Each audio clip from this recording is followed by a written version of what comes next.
and the boldness that you gain after speaking affirmations over yourself. The more you hear it, the more you believe that it's true. And welcome to Premier Fitness. I'm Gene Williams, your yoga instructor, and I'm here to tell you about the benefits of yoga.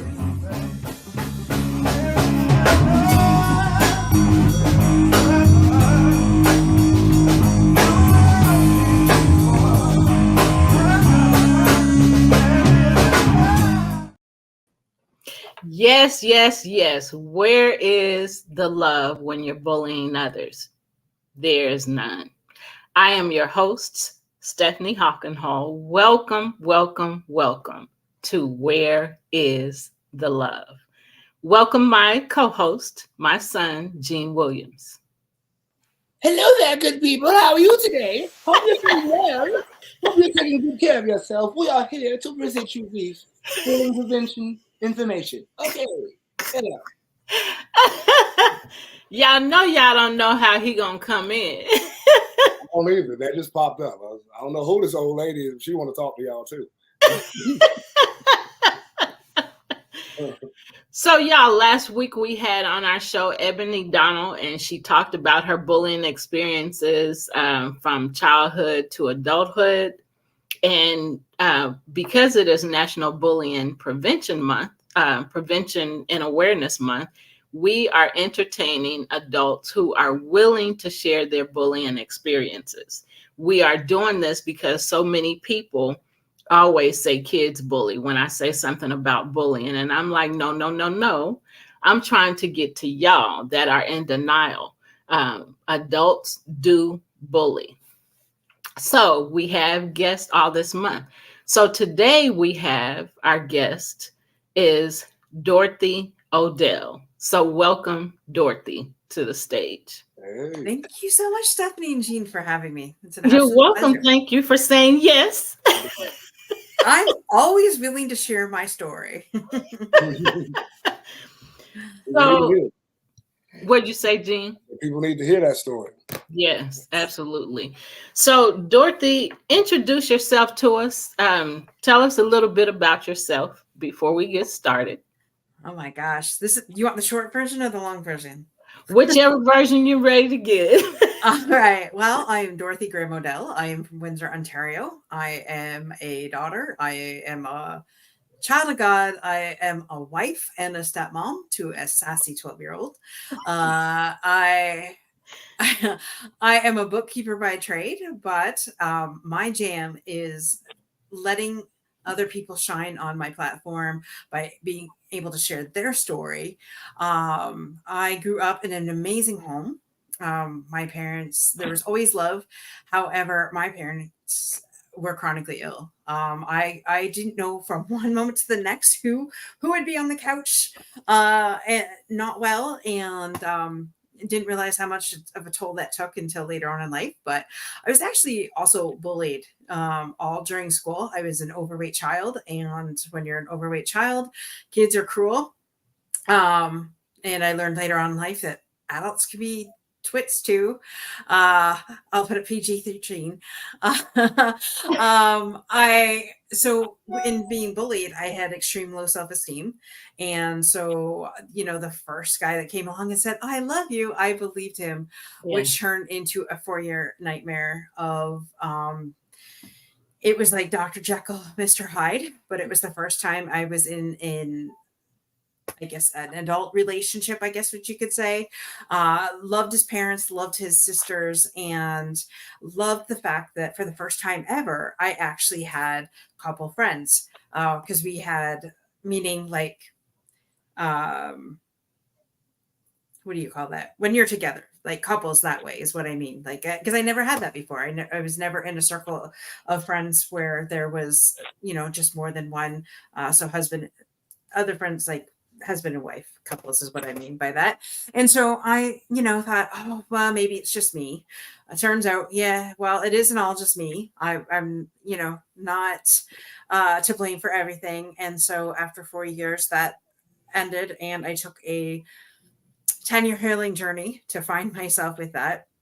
But also in my early 20s, my uncle took his life on Christmas Day as well.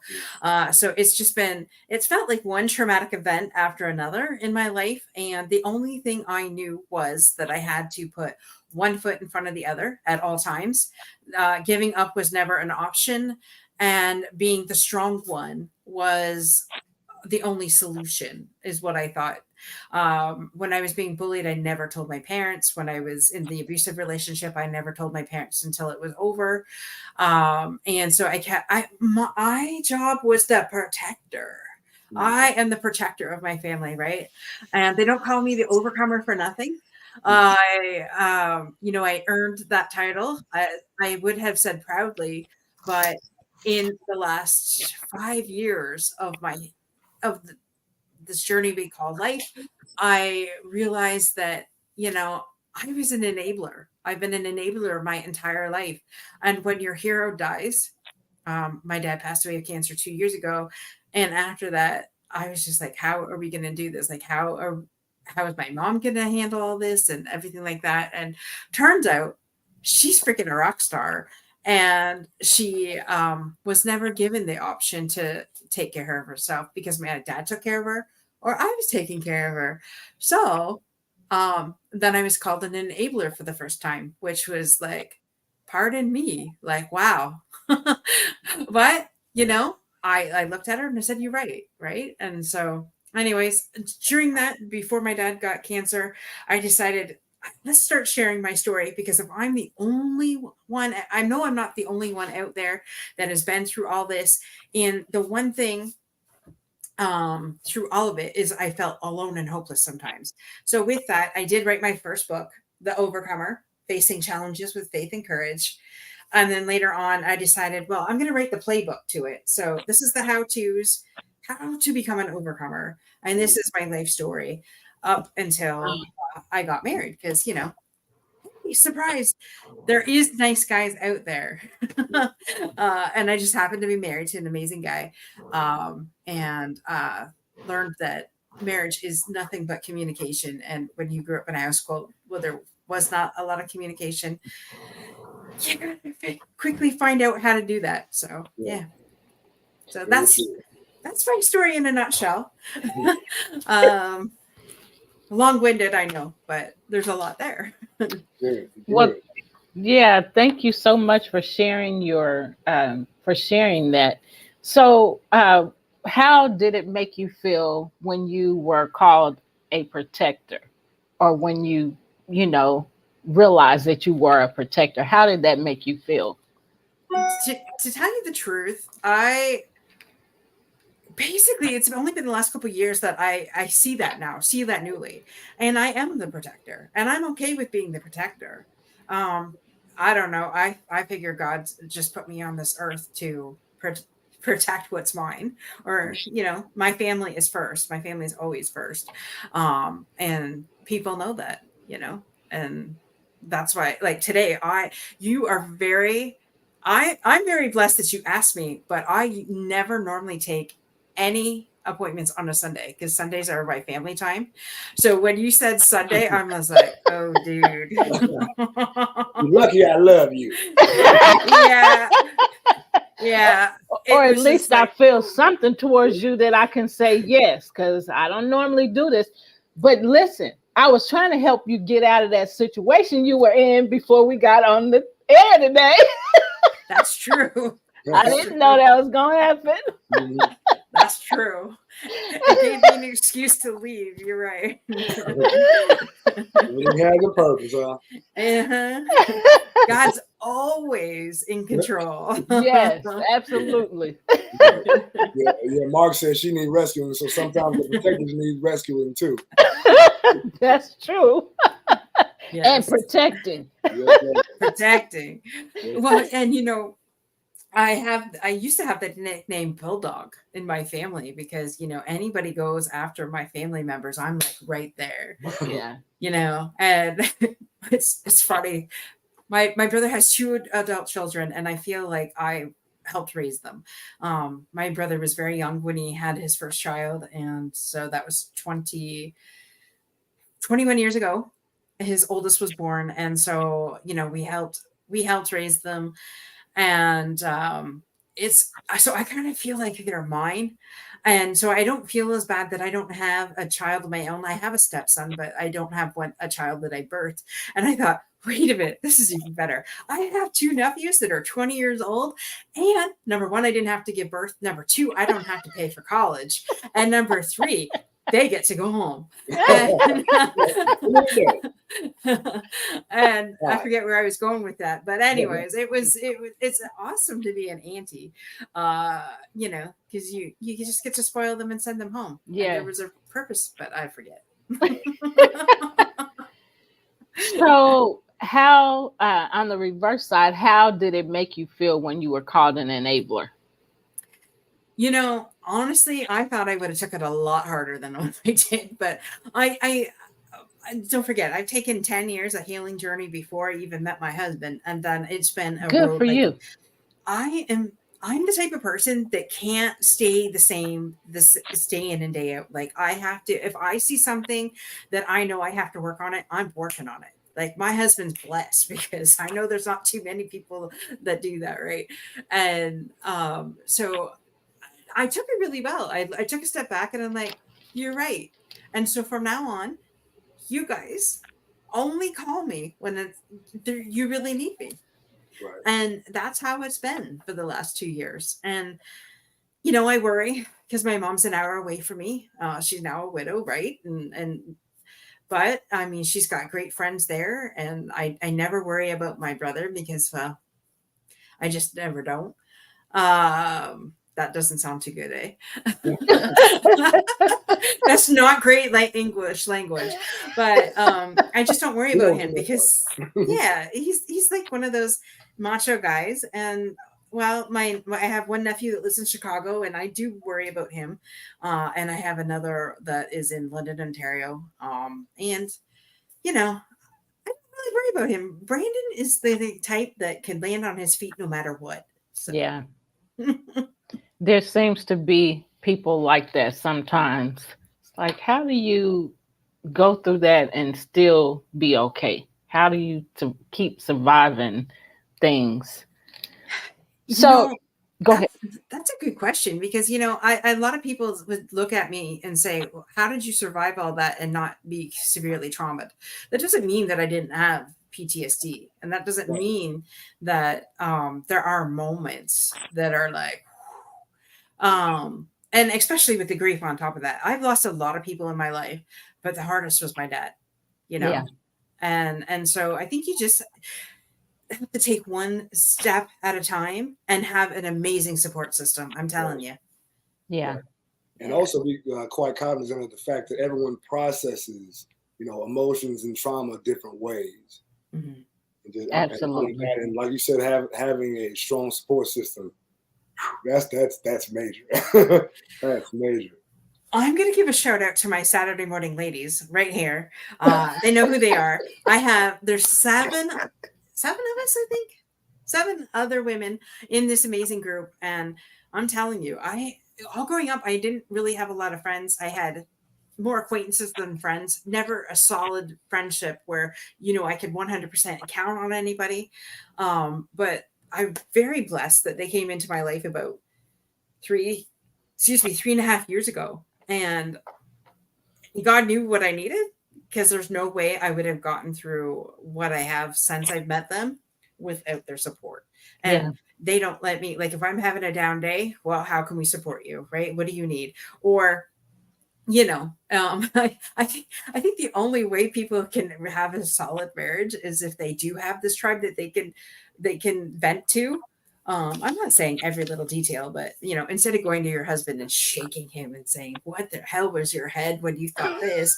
You have your tribe of friends that you can say that to. Like, seriously.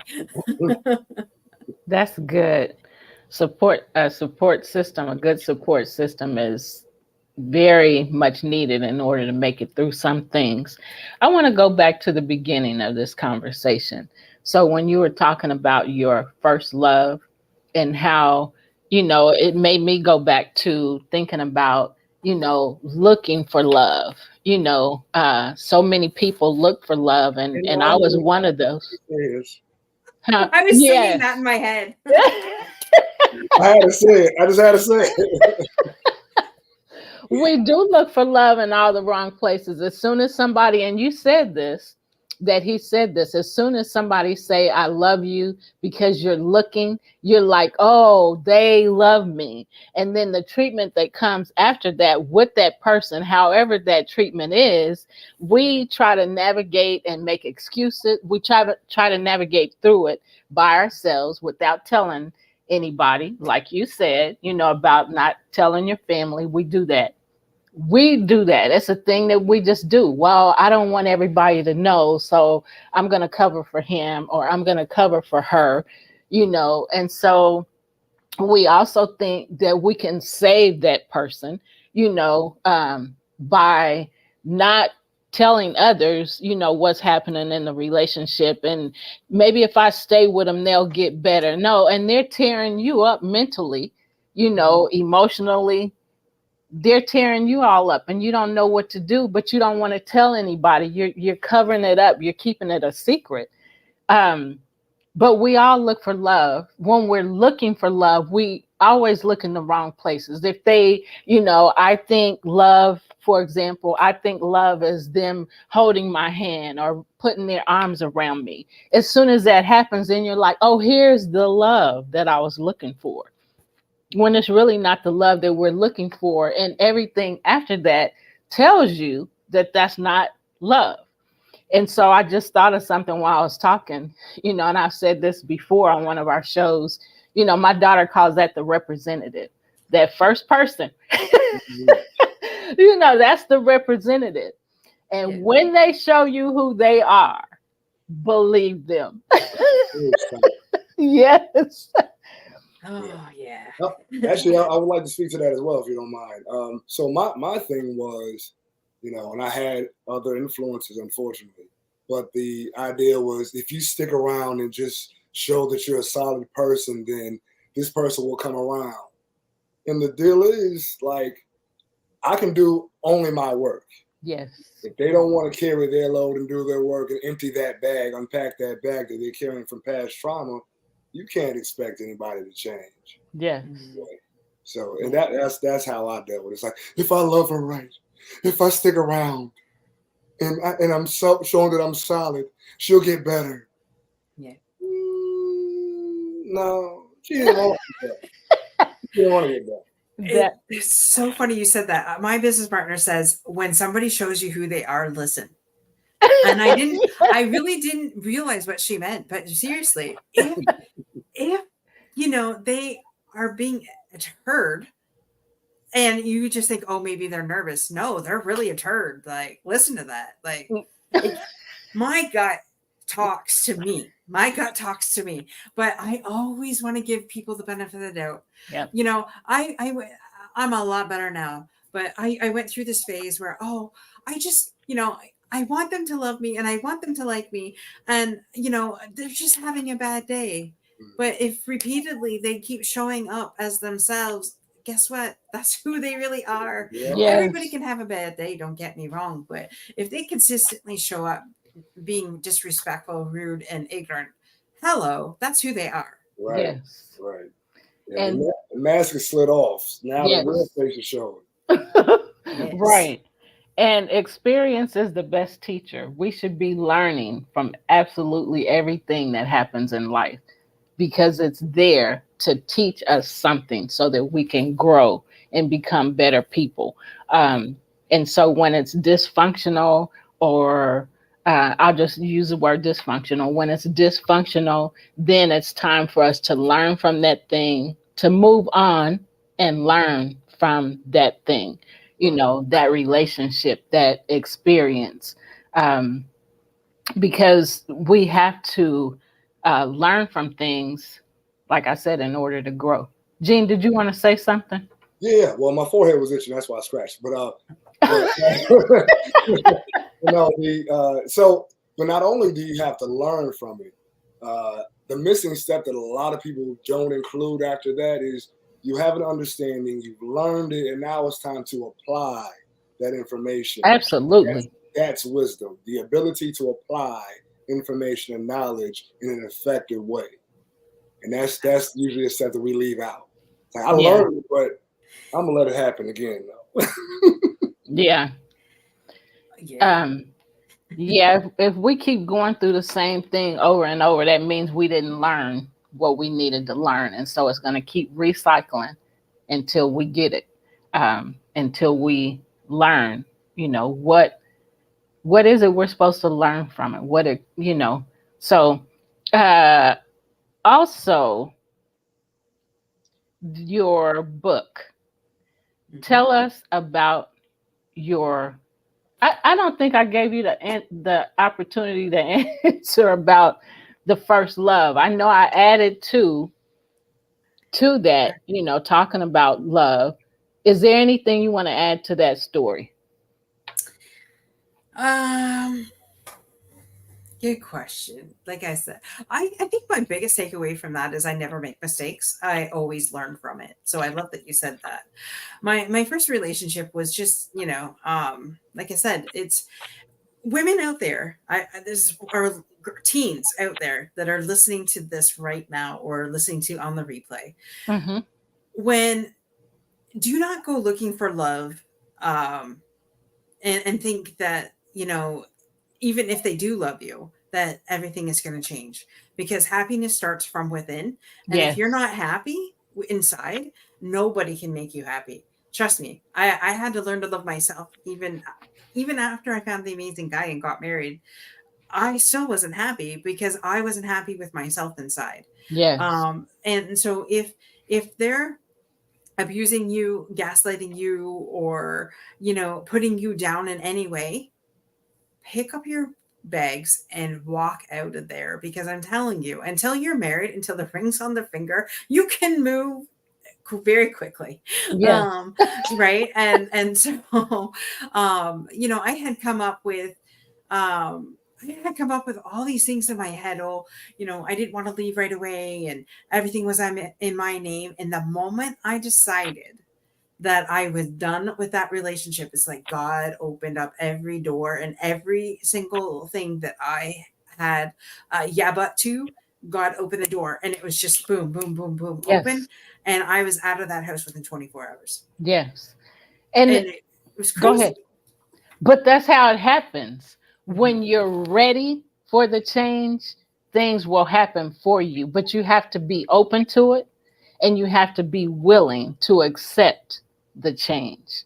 And once that's done, then when it happens, then you're like, okay, well, that's how it's supposed to be. And not only that, so many things just come to you because now you're open to receive. And so that's wonderful. Jean, go ahead with your comment there and add to it whatever you wanted to add. Oh, yeah. Well, I mean, it was just kind of adding to what Dorothy said and what you said as well.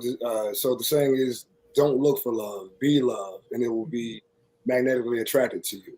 So you have to be what you desire. Yes.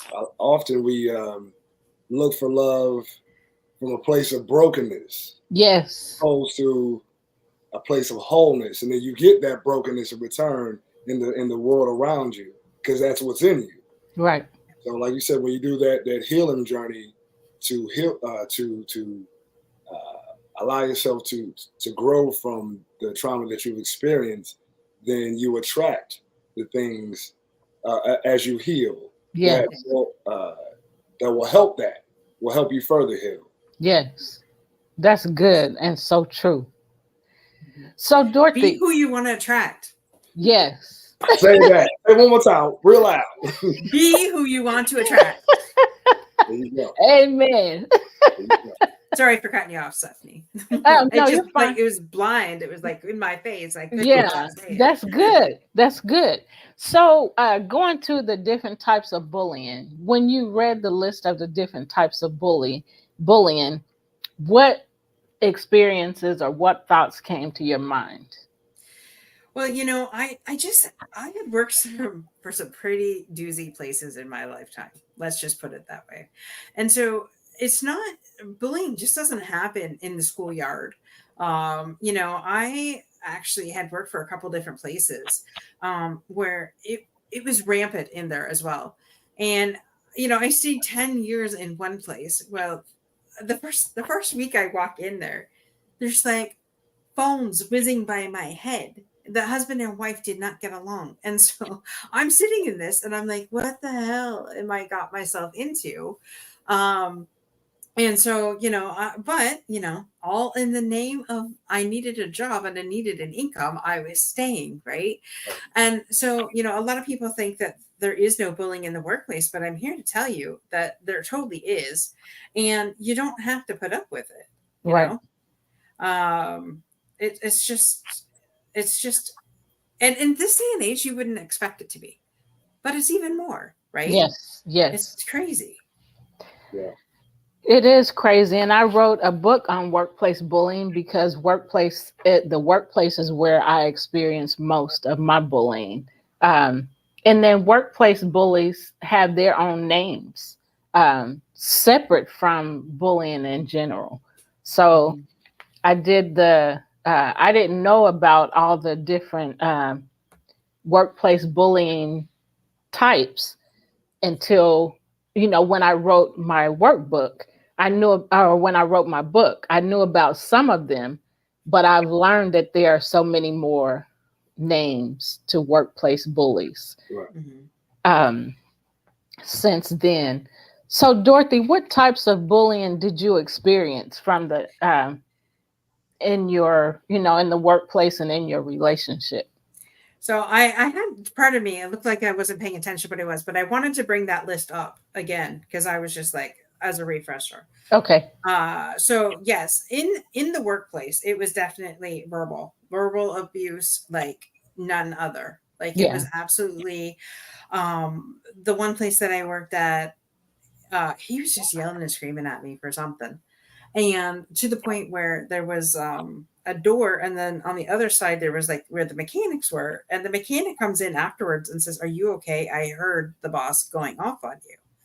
And I'm just like, and it was repetitive. And the son came to me, he goes, "You know, I don't know why you just don't report him to the labor board." And then I was just like, because that's not who I was. I figured I could just deal with it and move on. I never want, it's funny. I took all the shit for years, pardon my French, but took it all of it and just kept it inside and kept it inside and kept it inside and never retaliated. Never, you know, I didn't even really back then stand up for myself. It hasn't been until lately, you know, once I got through the healing stuff that I'm just like, no, I refuse to be treated like this. And you're going to hear it if I think that you are mistreating me, and not in a bad, you know, like I'm not going to trade ignorance for ignorance. Like I'm going to say it in a diplomatic way. And, you know, and now if my husband says something that I don't particularly even the tone of it, I'm like, okay, can you at least, you know, choose a different tone or something? And he just looks at me and goes, "Well, that's not how I meant it." I'm like, okay, well, that's how I took it. And, you know, just don't talk to me that way. So, that bulldog came out, don't it? Come out. Bulldog. Yeah, that's what I was talking about earlier. The bulldog came out. And so, but, you know, I think especially in women in business, you know, like, okay, we all know about the boys club, right? The good old boys club. Right. And there have been several places where I worked that the good old boys club is rampant. And as a woman in the industry, you know, you basically have to work triple the amount just to even get, and you can't even get the title. And it's just absolute craziness. And so, you know, as a woman in business, it's just sometimes we have more obstacles, and which is fine. It only makes us stronger in the end. And women relate to other women. And I'm actually reading this amazing book. It's called, oh, I don't want to go out of this, but anyways, I'll get it later. It's an amazing book by the women who her father owned the Philadelphia Eagles back in the 1960s. And she ended up becoming the general manager, and Susan Trost is her name. And anyways, she was the very first woman general manager of an NFL football team. And so she's going and saying just, the stigmas that she had to get through. That's back in the 1960s. And here we are, 2023, still going through the same crap. It's ridiculous. It is. But man, it's anyways. So yeah, and I'm looking at your list here, and so man, there's a lot of different things on here. And the most things on here, I think we could probably say that I've actually experienced at one time or another, because the physical. Well, I've never been hit. So the physical, but definitely the verbal, like the talking, and people right now. Oh my gosh, the social bullying. Like seriously, on Facebook, people, can we really not just be adults and grow up? Yeah, like, we can agree to disagree, right? Yep. Right. As adults. It's absolutely. And the self-bullying. Hello. Yeah. Sign me up for that. Like, seriously. Everybody, I think. Like, don't sign me up for that is what I meant. But that's what I like. And I didn't even realize, how much it's funny. My business partner has been away for a month. And so I haven't had that connection that I normally have with her. And I didn't realize just how much I was spiraling in my head, because my head is like, it's my greatest weapon, but it's also a mass destruction for myself sometimes. And after interviewing over 200 people on my own shows, I'm like, the number one thing that they all have to get over is their mindset. Right. Yeah. And so I think we all can say that we all have self-bullying at one time or another. Right. Absolutely. And then oftentimes we, get criticized by other people, and we take on that criticism as well. And that constant loop in your head, that voice, you suck. They were right. Oh yeah. Right. Yeah, I was talking to somebody last week, and they were saying, as a kid, somebody said something about their big nose. And so they were like, I didn't even know I had a big nose until they said it. And then I'm like, oh, maybe I do have a big nose.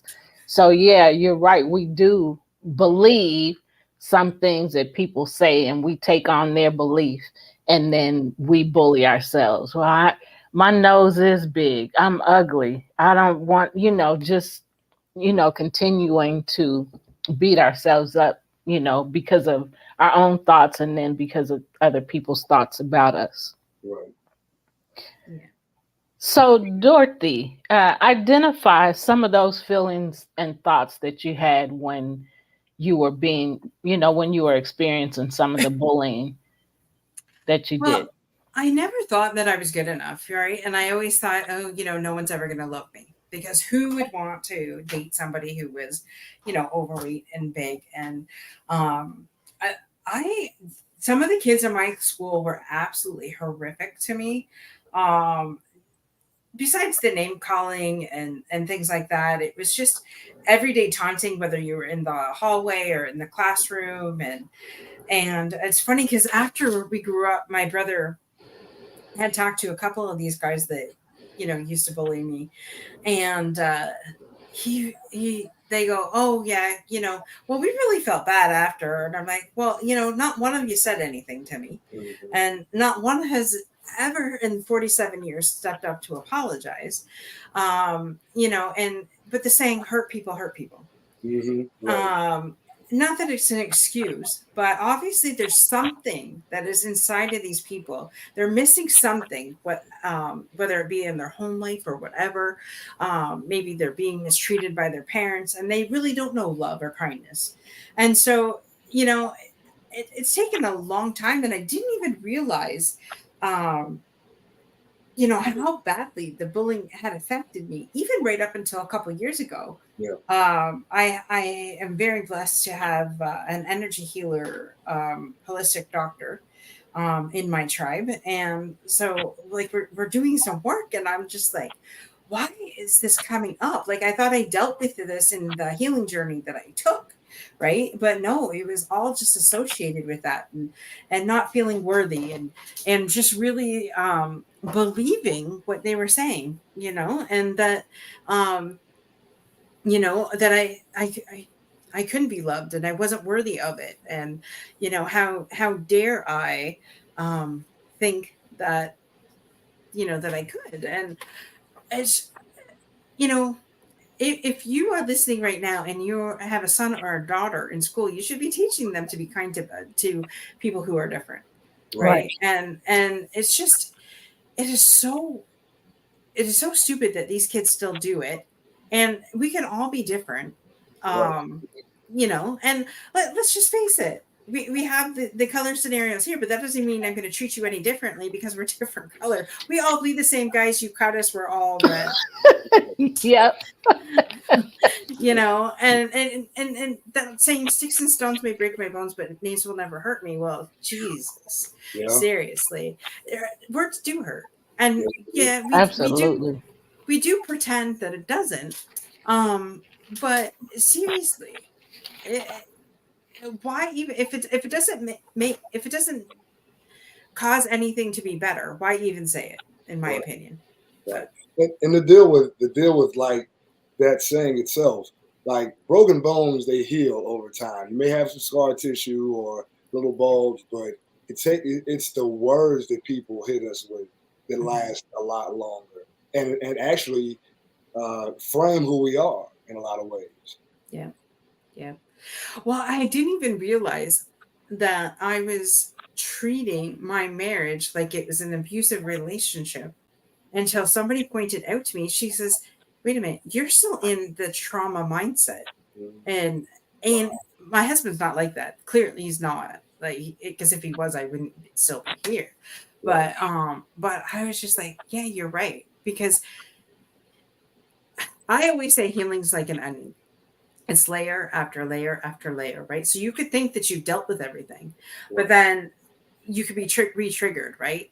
And I'm very aware of what triggers me, what doesn't.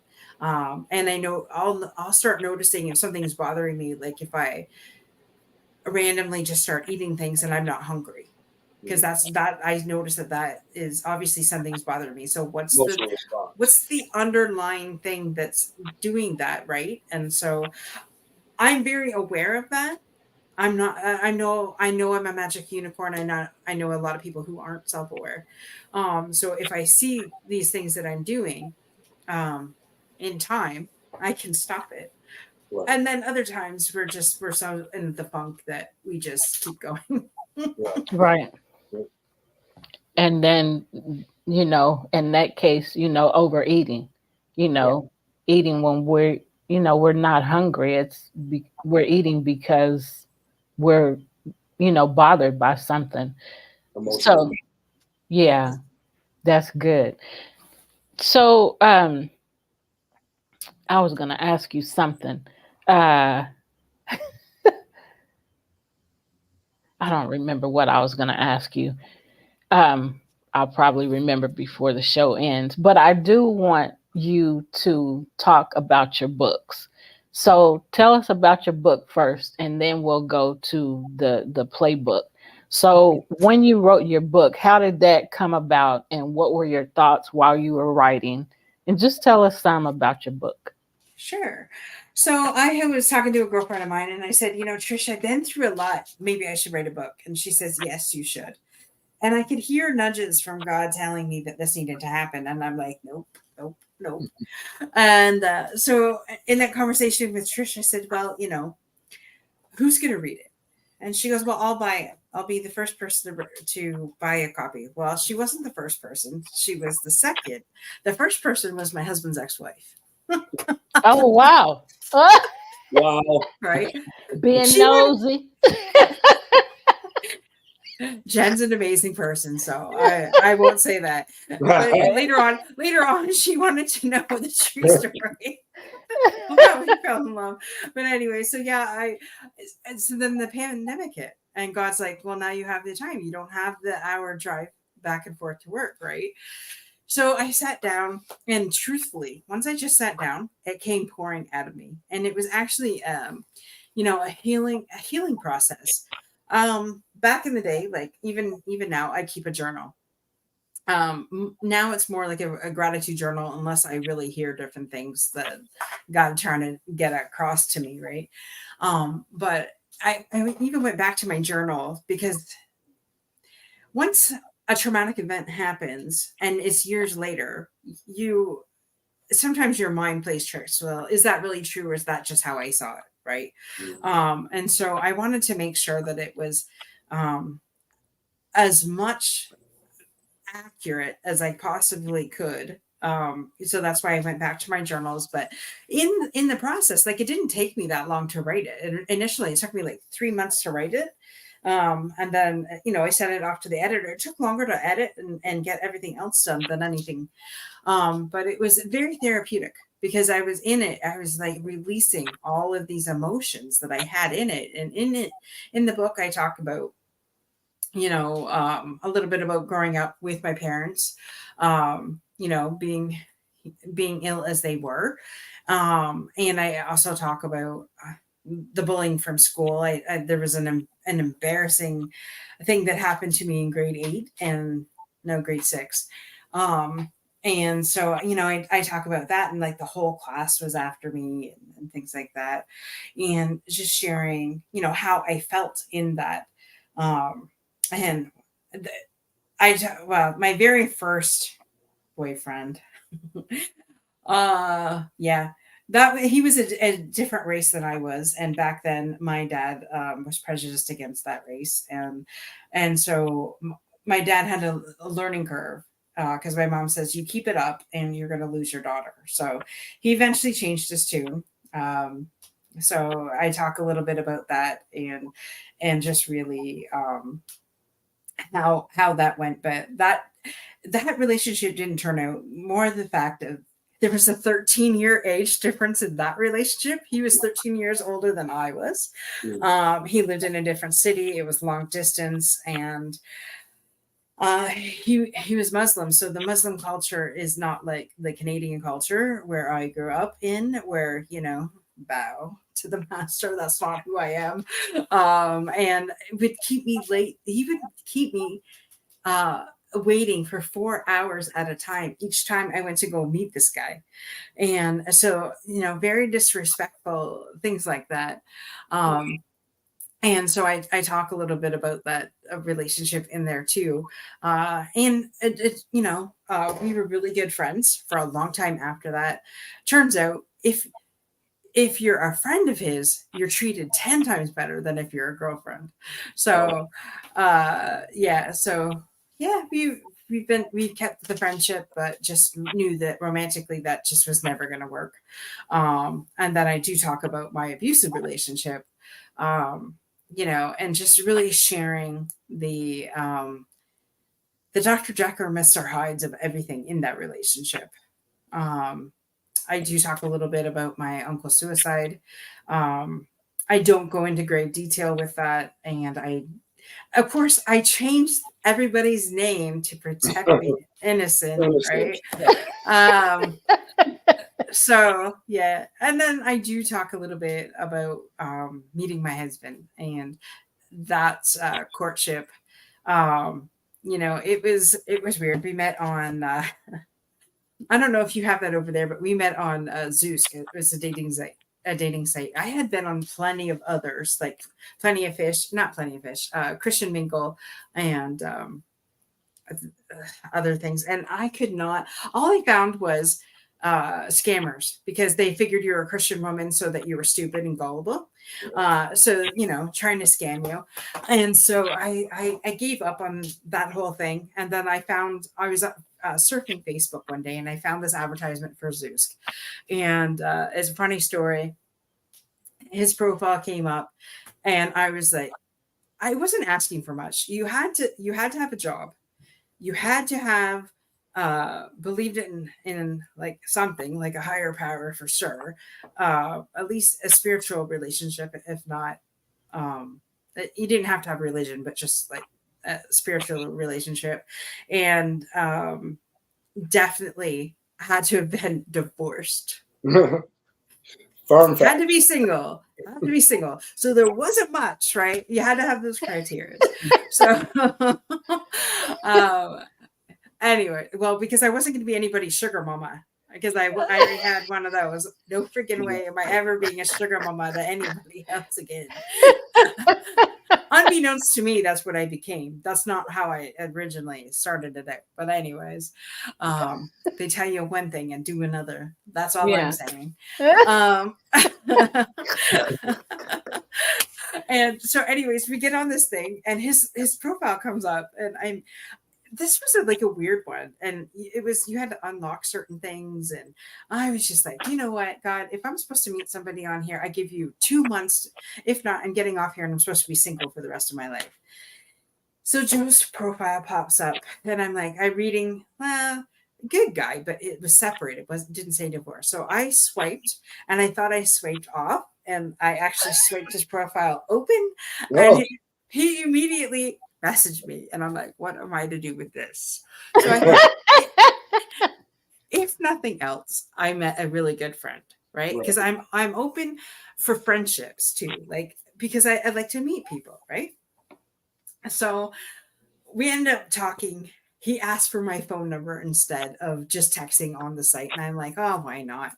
So because of all the scamming that I got on before, and I don't trust people too easily back then, I was asking him a whole bunch of different things and then stalking him on Facebook to see if what he said was actually true. So, anyways, so I share a little bit about that story in there. Long story short, we'll be married 4 years on the 26th of this month, and we've been together for 6.5. So it worked. Awesome. Right? Awesome. So I do share our love story in there. And of course, a little bit about our wedding. The wedding was special to me because my dad was, we got engaged November of 2018. Yeah, 2018. And my dad was diagnosed with cancer of April of 2019. So we didn't know for sure if my dad was going to be here. And so he made it. He was able to walk me down the aisle, which was not a dry eye in the entire house because everybody knew what he was going through medically.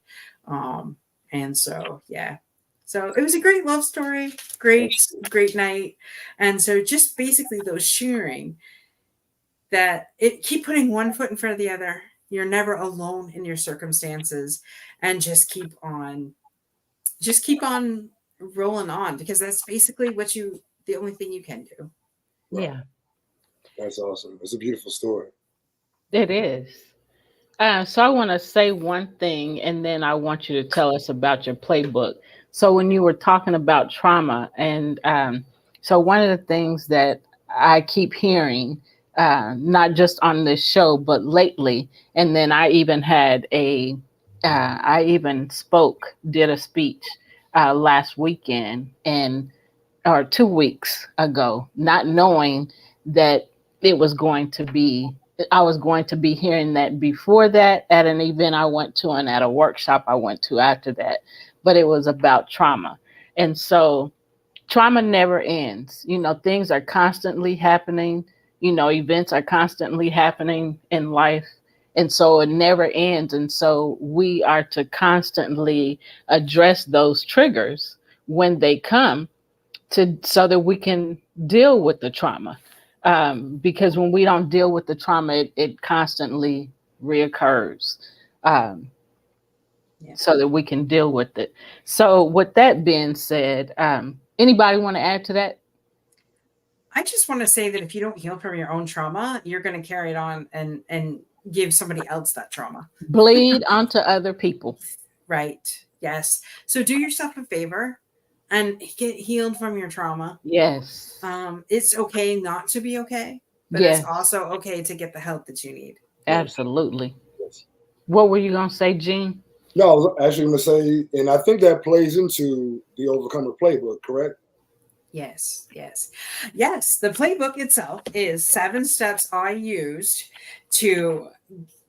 for my healing journey. And, if we don't heal, and that's what I do, I take you through 7 steps to start your healing journey. So, and people, you really got to dig deep, right? You got to be true to yourself, number one, like, and answer the questions honestly, but do the work.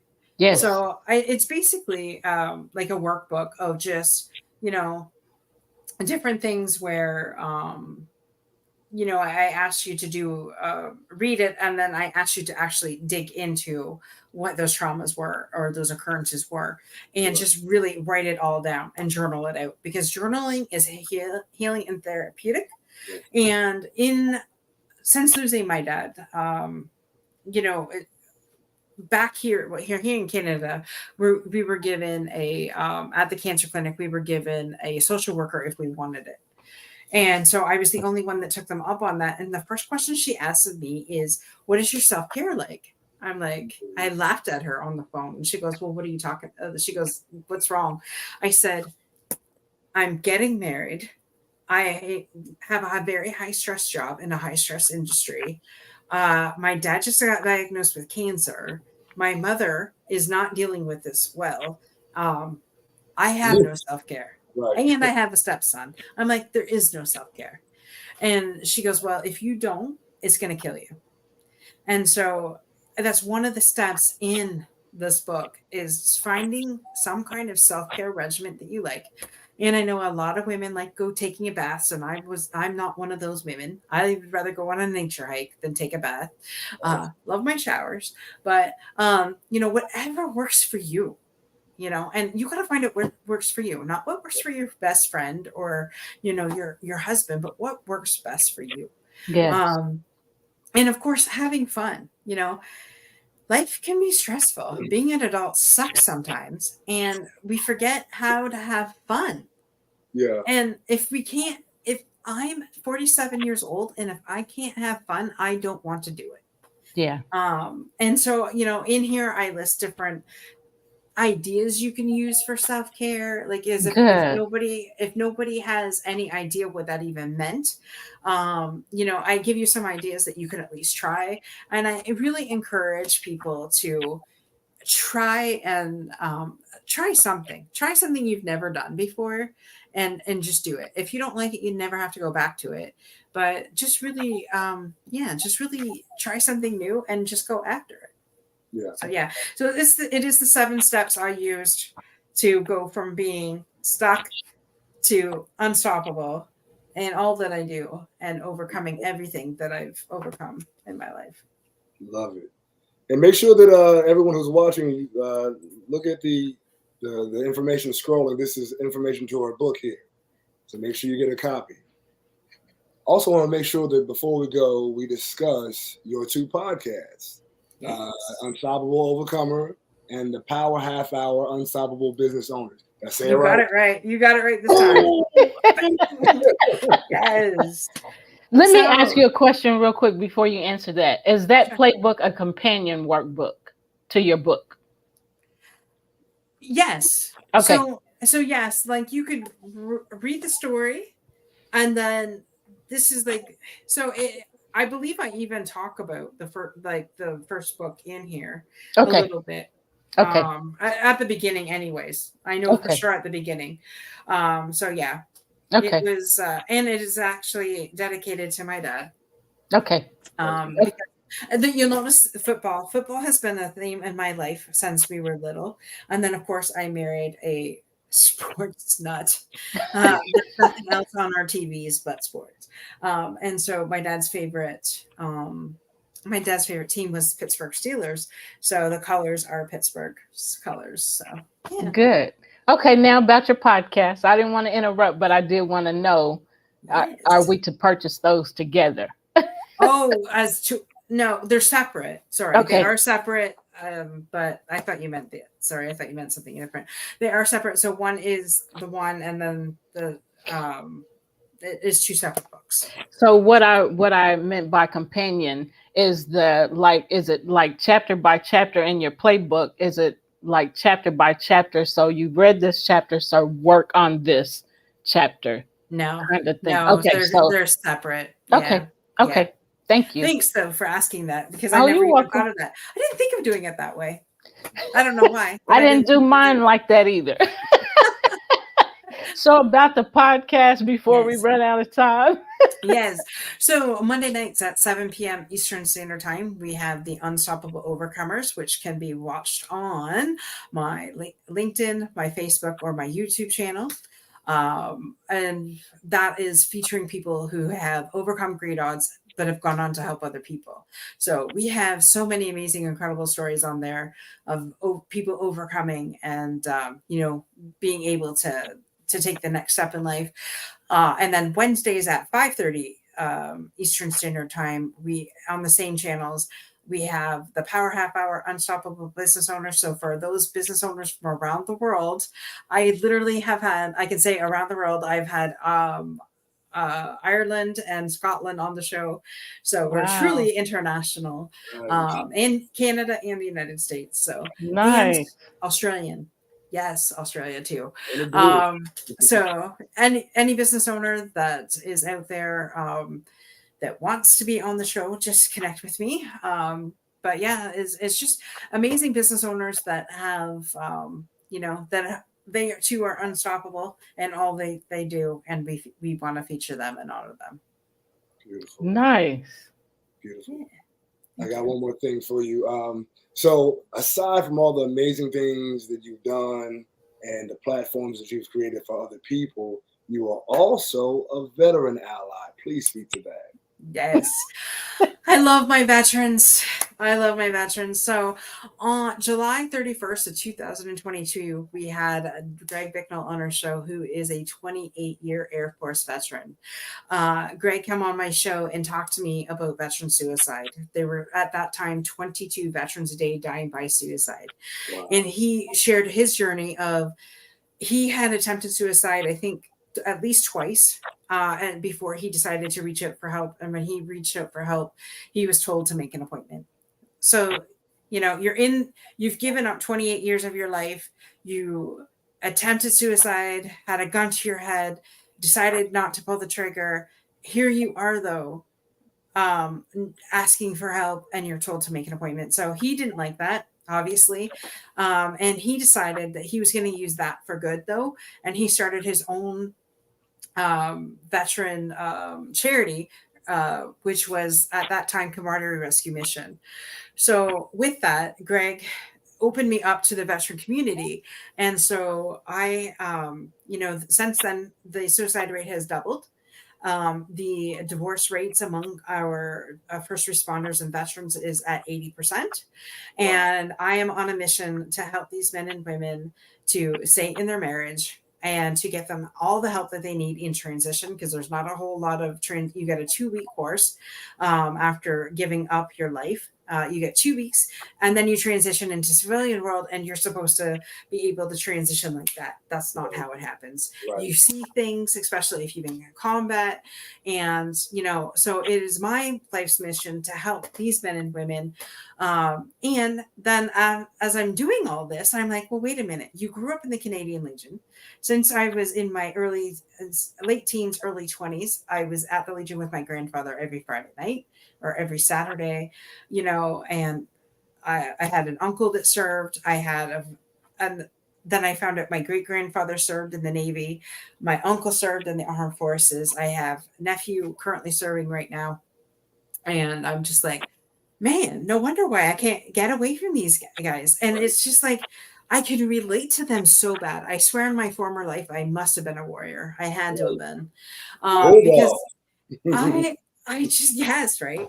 I just connect with them because their word is their bond, and not too many people go by that anymore. Right. And I don't know. I can relate to them. And not only that, I'm a mental health advocate. So they two go together for me. Yes. And if I can save a life, then I will. And I give them a platform to be able to share their stories as well.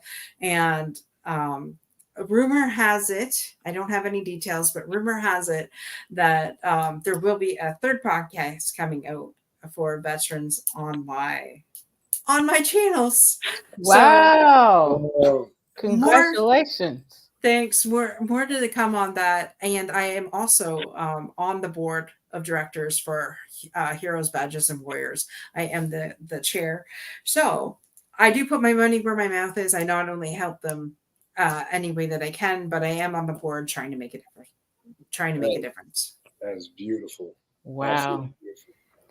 Well, you have a lot. Absolutely need that. Like a lot of the homeless people that we see in where we live are veterans who were discarded or even have mental health issues that are out on the street here in the city of Memphis, Tennessee. So it's a blessing that you take it as part of your mission to help support and find tools to help people who have served in the military. Yeah. That's good. Thank you, Dorothy, for all you do and for all you've done to help people overcome and to help people desire to make a better life for themselves and leave the past behind. Thank you, thank you, thank you. We have reached the end of our show. Dorothy, we ask you to stay until, after the outro. We have an outro, a video that Gene and his band has made to help get him through some rough bullying times and to change the trajectory of his life and to change his way of thinking about things that he experienced. So we ask you to stay, and we've said thank you to Dorothy. We appreciate you. And now we say goodbye. We send you peace. We send you love. And we say, take care. We send you joy. See you next Sunday, 5 p.m. Central Standard Time, right here, wherever you're watching us from.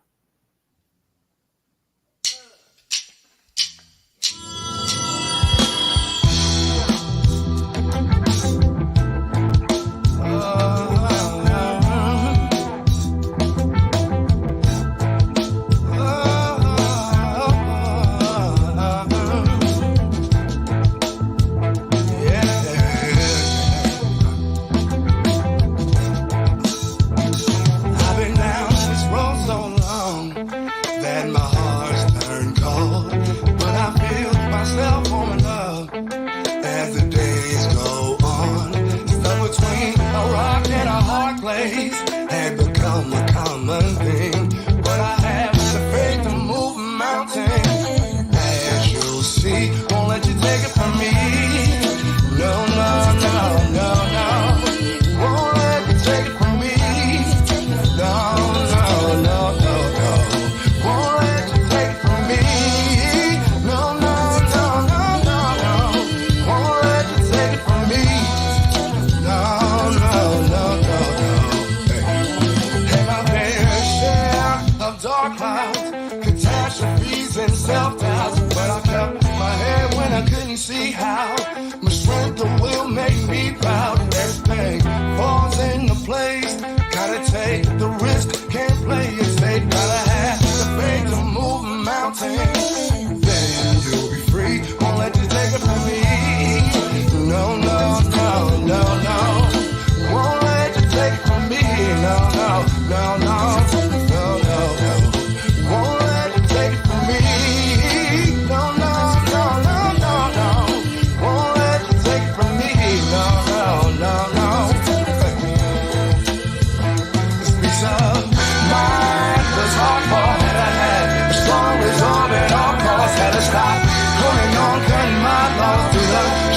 Cause to be the boss no more.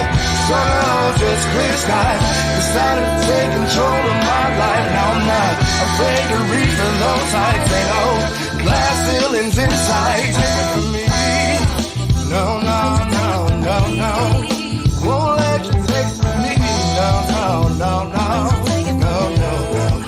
Won't let you take it from me. No, no, no, no, no, no.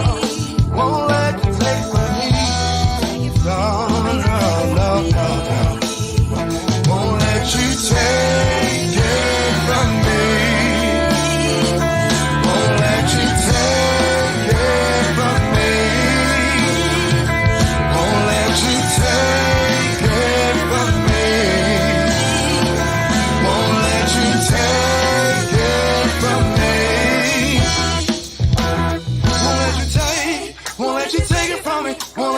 take, won't let you take it from me, won't let you take, won't let you take it from me, won't let you take, won't let